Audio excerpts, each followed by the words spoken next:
बिस्मिल्लाहिर्रहमानिर्रहीम, अस्सलाम वालेकुम एंड हेलो एवरीवन। आज मैं आपके साथ अपनी बहुत मज़े की चिकन टेंडर्स या चिकन स्ट्रिप्स जो भी कहना है उसकी रेसिपी शेयर कर रही हूँ। इसे बनाना बहुत ही आसान है और इसको हर एक बहुत शौक़ से खाता है।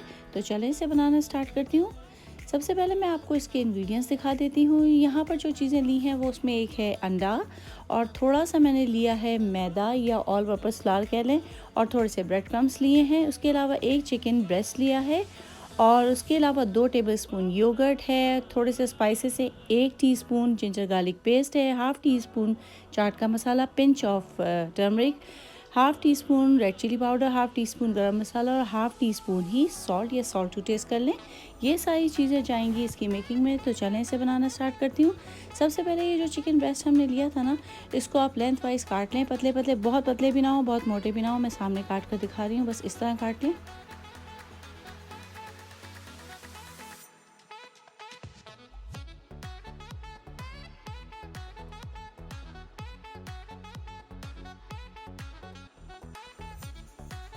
फिर इसको काटने के बाद सबको एक साथ किसी एक बोल में डाल दें।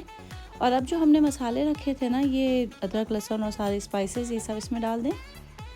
इसके अलावा आप इसमें ये जो हमने 2 टेबलस्पून योगर्ट रखा था ना, इसको भी मिला दें। यहाँ मैं बेकिंग सोडा बिल्कुल यूज़ नहीं करी, योगर्ट से काफ़ी अच्छी तरह टेंडर हो जाता है। बहुत अच्छी तरह आप इसको मिला लें।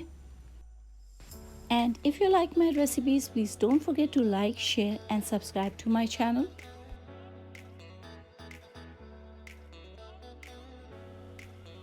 चलिए जी, हमने मिला लिया। अब इसे कवर करें और रखें इसको फ्रिज में फॉर हाफ़ एन आवर।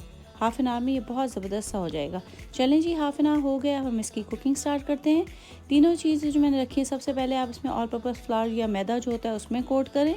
उसके बाद आप कोट करेंगे इसको एग के साथ और उसके बाद आप कोट करें इसको ब्रेड क्रम्स के साथ। बस वंस ही कोट करना है सारी चीज़ों के साथ और इसी तरह आप सारा कोटिंग करते जाएं और सारे जो स्ट्रिप्स हैं ना या टेंडर्स हैं उनको साइड पे रखती जाएं।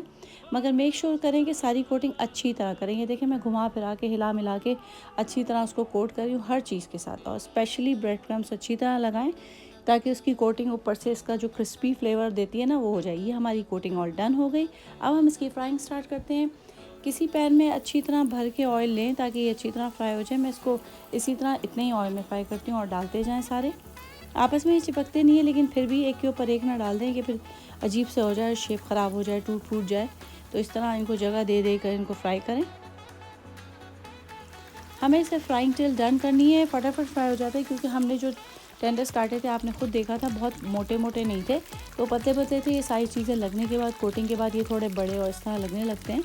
तो ये fry till brownish golden brown जो होता है ना उस तरह हो जाएगा और अंदर तक ये वेल डन हो जाएगा।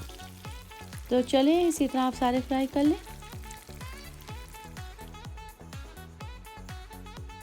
ये देखें कितना खूबसूरत सा कलर आ गया है ना इसका।